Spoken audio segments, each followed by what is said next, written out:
जिल्हा परिषद प्राथमिक शाळा चिवंडा येथील 2 मजली नवीन शालेय इमारतीच्या बांधकामावरून आता ग्रामस्थांमध्ये तीव्र नाराजी निर्माण झाली आहे।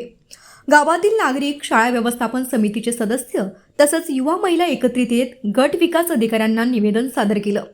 18 फेब्रुवारी 2026 रोजी भूमिपूजन झाल्यानंतरही बांधकामाची प्रगती अत्यंत संथ असल्याचं ग्रामस्थांचं म्हणणं असून अद्याप फाउंडेशनचं कामही पूर्ण झालेलं नाही। बांधकामातील साहित्याच्या गुणवत्तेबाबत शंका असून काही ठिकाणी भेगा दिसत असल्यानं या संपूर्ण कामाची तातडीनं तांत्रिक तपासणी करण्याची मागणी करण्यात आली आहे। नवीन इमारतीचं काम रखडलं, जुन्या इमारतीचीही दुरवस्था आणि त्याचा थेट फटका विद्यार्थ्यांच्या शिक्षणाला अशी परिस्थिती चिवंडा येथे निर्माण झाल्याचा आरोप ग्रामस्थांनी केला आहे। सध्या इयत्ता 1ली ते 5वीचे वर्ग एकाच खोलीत घेण्याची वेळ आली असून जुन्या शाळेच्या इमारतीत पावसाळ्यात गळती होत असल्यानं विद्यार्थ्यांच्या सुरक्षिततेचा प्रश्नही ऐरणीवर आला आहे। त्यामुळं बांधकामाची गुणवत्ता, वापरलेलं साहित्य, कामाची प्रगती आणि भेगांची कारणं यांची सक्षम तांत्रिक अधिकाऱ्यांकडून पाहणी करावी। तसंच बांधकामाशी संबंधित अंदाजपत्रक, मंजुरी, आराखडा, कंत्राटदाराची माहिती आणि इतर आवश्यक कागदपत्रे शाळा व्यवस्थापन समितीला उपलब्ध करून द्यावीत अशी मागणी निवेदनातून करण्यात आली आहे। प्रशासनानं या प्रश्नांकडे तातडीनं लक्ष न दिल्यास आंदोलन छेडण्याचा थेट इशारा ग्रामस्थांनी दिला आहे। विद्यार्थ्यांच्या सुरक्षिततेशी संबंधित बाब असल्यानं बांधकामाची लवकरात लवकर तांत्रिक चौकशी करून दोष आढळल्यास संबंधितांवर कारवाई करावी अशी ठाम मागणी करण्यात आली आहे।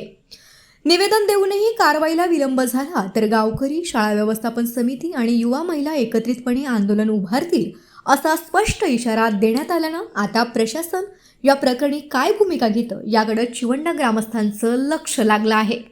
आमदार निधीमधून शाळेसाठी निधी मंजूर झाली आणि तर ते बांधकाम बरोबर होत नाही आहे, त्याच्यामुळे आम्ही प्रशासकाकडे धाव घेतलो। तर जर प्रशासक अधिकाऱ्यांना बरोबर ठेकेदारांना काम सांगितले नाही तर आम्ही उपोषणाला बसण्यास तयार आहोत। आमदार फंडातून आम्हाला 48 लाखाची निधी उपलब्ध झाली, पण ठेकेदार जे कॉन्ट्रॅक्ट घेतले ते बरोबर काम नाही करत आहेत आणि काम एकदम खराब करत आहेत।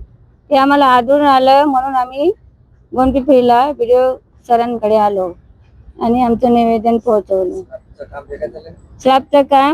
स्लॅब टाकले तर ते भेगा गेले आहे पूर्ण आणि ते कच्चा गारा करून ते भागा बुजवला गेला आहे, दिसावं नाही म्हणून एवढं खराब काम केलं आहे।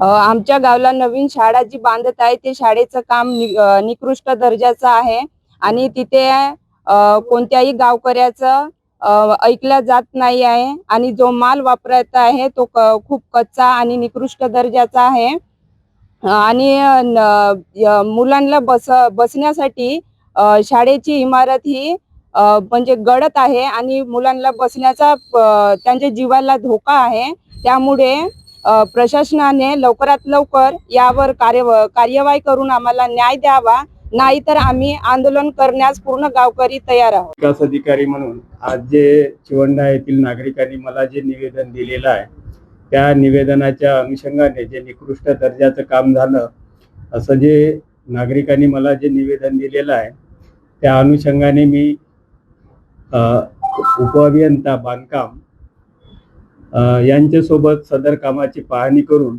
खरोखरच निकृष्ट दर्जाचं काम आहे काय याबाबत मी पाहणी करणार।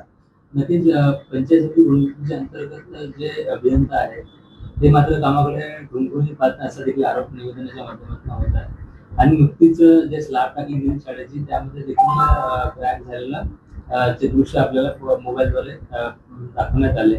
मग यामध्ये प्रशासकीय जे अधिकारी आहेत ते मात्र दुर्लक्ष करतात काय असा देखील आरोप आहे। या अधिकाऱ्यांना आपण काही संधी देणार आहात? ते सदर कामाची पाहणी केल्यानंतर ते काम निकृष्ट दर्जाचं आहे की कसं आहे याबाबतची पाहणी केल्यानंतर संबंधित अधिकाऱ्यांना कारणे दाखवा नोटीस बजावण्यात येईल।